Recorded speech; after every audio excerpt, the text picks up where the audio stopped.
नमस्कार, देशोन्नतीच्या सुपर 30 मध्ये मी ऐश्वर्या आपलं स्वागत करते। आज संतोष देशमुख हत्या प्रकरणातील सुनावणी बीडच्या जिल्हा व सत्र न्यायालयात झालेल्या सुनावणीत मोठ्या घडामोडी घडल्या। सरकारी वकील उज्ज्वल निकम म्हणाले, आरोपी वाल्मिक कराडने काही कागदपत्रे मागवली होती, ती देण्यात आली आहे। ते सीलबंद दस्तावेज असल्याने उघडल्यानंतर देणार असल्याचं त्यांनी स्पष्ट केलंय।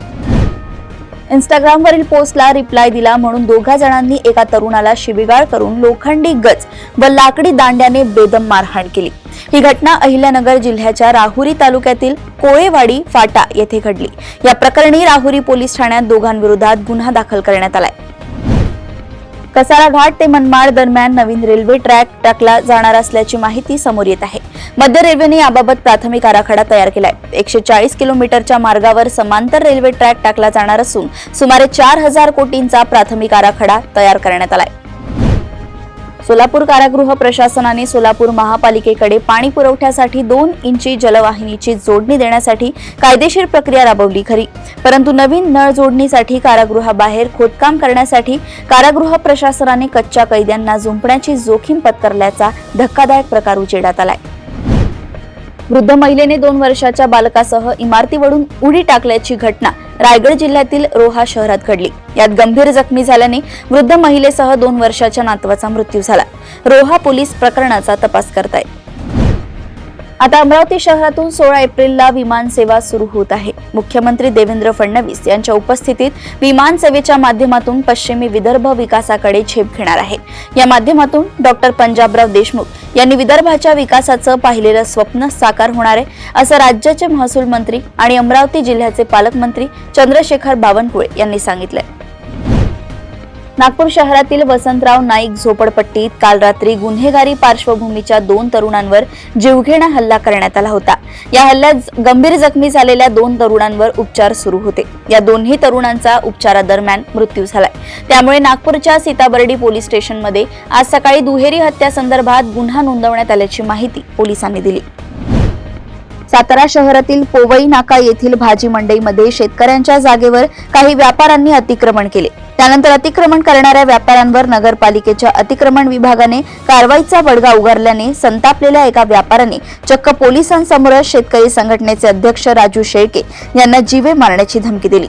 तुला गोळ्या घालतो अशा शब्दात त्याने माजोरडेपणाने ही धमकी दिली आहे। अनैतिक संबंधांच्या संशयावरून पतीने पत्नीची हत्या केली। पत्नीच्या हत्येनंतर पतीने गळफास लावून आत्महत्या केल्याची घटना वाशिमच्या पिंपरी बुद्रुक येथे घडली आहे। यामुळे वाशिममध्ये एकच खळबळ उडाली आहे। घटनेची माहिती मिळताच पोलीस घटनास्थळी दाखल झाले आहेत।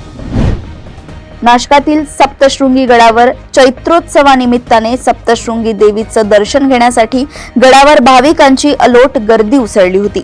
गर्दीचं नियोजन चुकलं आणि त्यामुळे पहिल्या पायरीजवळ चेंगराचेंगरीची परिस्थिती उद्भवली। या दरम्यान गर्दी सांभाळण्यासाठी प्रशासन आणि पोलिसांची मोठी तारांबळ उडाल्याचं दिसून आलंय। राजधानी दिल्लीत एअर इंडिया एक्सप्रेसच्या एका पायलटचा हृदयविकाराच्या झटक्याने मृत्यू झालाय। श्रीनगर दिल्ली विमान लँडिंग करताच यलट विमानतळावर इतर औपचारिकता पूर्ण करत असताना इंदिरा गांधी आंतरराष्ट्रीय विमानतळावर ही घटना घडली आहे। पायलटला रुग्णालयात नेण्यात आलं, जिथे डॉक्टरांनी त्याला मृत घोषित केलंय। अमेरिकेचे राष्ट्राध्यक्ष डोनाल्ड ट्रम्प यांनी टॅरिफमध्ये दिलासा दिल्यानंतर जगभरातील शेअर बाजारांमध्ये आज तेजी आहे। परंतु 10 एप्रिल रोजी महावीर जयंती असल्यानं शेअर बाजार ट्रेंडिंगसाठी बंद आहे। इतकंच नव्हे तर सुट्टीच्या कॅलेंडरनुसार मुंबई शेअर बाजार आणि नॅशनल स्टॉक एक्सचेंज हे दोन्ही पुढील 10 दिवसांपैकी 6 दिवस व्यवहारासाठी बंद राहतील। नोएडा येथे 2024 सप्टेंबर महिन्यात झालेल्या बलात्कार प्रकरणात संबंधित पीडिताच जबाबदार असल्याचं सांगत अलाहाबाद उच्च न्यायालयानं आरोपीला जामीन मंजूर केलाय।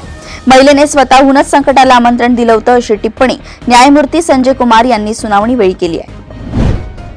अलमट्टी धरणाची उंची वाढवण्याच्या कर्नाटकच्या हट्टाला विरोध करण्यासाठी सांगली कोल्हापूरमध्ये बंद पाळण्याचा निर्णय सांगलीत झालेल्या बैठकीत घेण्यात आलाय। राष्ट्रवादी काँग्रेसचे आमदार अरुण लाड यांनी आयोजित केलेल्या या बैठकीमध्ये पूरग्रस्त भागातील खासदार वगळता अन्य लोकप्रतिनिधींनी पाठ फिरवली आहे। भारतीय नौदलाच्या सामर्थ्यात लवकरच मोठी भर पडणार आहे। केंद्र सरकारनं भारतीय नौदलासाठी 26 राफेल सागरी लढाऊ विमानं खरेदी करण्यासाठी 63,000 कोटी रुपयांपेक्षा जास्त किमतीच्या कराराला मंजुरी दिली। यामुळे भारतीय नौदलाला मोठ्या प्रमाणात लढाऊ विमानांचा ताफा मिळणार आहे। काँग्रेसचे अध्यक्ष मल्लिकार्जुन खरगे यांनी केंद्र सरकारकडून जातीय ध्रुवीकरण होत असल्याचा आरोप केलाय। तसेच मतदार यादीत फेरफार करून महाराष्ट्र विधानसभा निवडणुकीत घोटाळा केल्याचा खरगे यांनी आरोप केलाय। देशात लोकशाही हळूहळू संपुष्टात येत असल्याचा त्यांनी दावा केला आहे। भारतीय रिझर्व्ह बँकेनं सामान्यांना सुखद धक्का देत रेपो रेटमध्ये 25 बेसिस पॉइंट्सची कपात जाहीर केली आहे। यामुळे आता रेपो रेट 6% स्थिरावलाय। अमेरिकेचे राष्ट्राध्यक्ष डोनाल्ड ट्रम्प यांच्या आक्रमक रेसिप्रोकल टॅरिफ धोरणामुळे भारतीय शेअर बाजारात हादरे बसत असताना रिझर्व्ह बँकेनं हा महत्त्वपूर्ण निर्णय घेत सर्वांचं लक्ष वेधलंय। 8 मार्च रोजी उत्तर प्रदेशातील सीतापूर येथील पत्रकार राघवेंद्र बाजपेयी यांची लखनौ दिल्ली नॅशनल हायवेवर दिवसाढवळ्या गोळी मारून हत्या केली होती। पत्रकार मर्डर मिस्ट्री सोडवण्यासाठी 12 पथके नेमली होती। सीतापूर पोलिसांनी 34 दिवसांनी खळबळजनक खुलासा केलाय। पोलीस अधीक्षक म्हणाले आहेत की पत्रकाराच्या हत्येची सुपारी देणारा मंदिरातील पुजारी आहे। पुजाऱ्याचे अल्पवयीन युवकासोबत संबंध होते। हे अनैसर्गिक कृत्य पत्रकाराने पाहिले होते। हा प्रकार लोकांसमोर उघडकीस येईल या कारणाने पुजाऱ्याने 4 लाखांची सुपारी देत शूटरकडून पत्रकाराची हत्या करून घेतली। कोइंबतूर जिल्ह्यातील एका खासगी शाळेत शिकणाऱ्या 8वीच्या विद्यार्थिनीला मासिक पाळी आल्याने वर्गाबाहेर बसवल्याचा धक्कादायक प्रकार समोर आलाय। मासिक पाळीमुळे तिला परीक्षा देता आली नाही। हा प्रकार उजेडात आल्यानंतर अनेक सामाजिक संघटनांनी शाळेच्या या कृतीवर आक्षेप घेतलाय।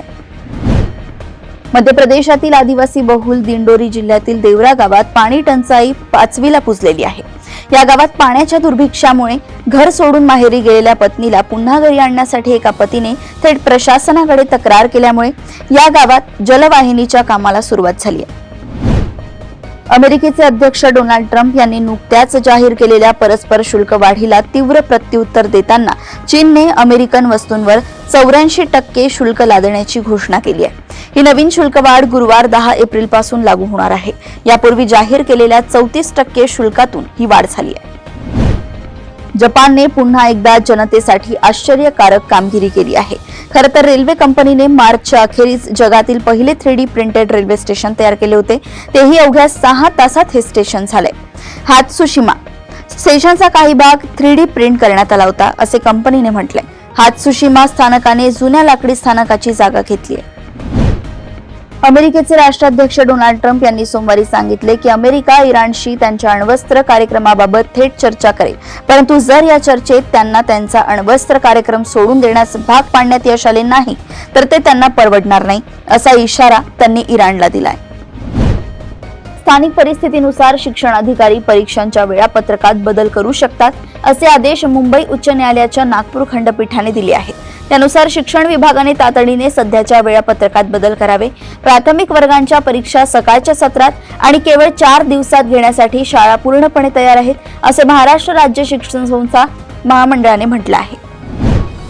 सोशल मीडियासह इतर माध्यमांवर 5 वर्षीय विधीच्या 10व्या सत्राच्या परीक्षेबाबत एक बनावट वेळापत्रक तयार करून फिरत असल्याची माहिती समोर येत आहे। या वेळापत्रकात आगामी परीक्षांच्या तारखांमध्ये फेरबदल दर्शवण्यात आले आहे।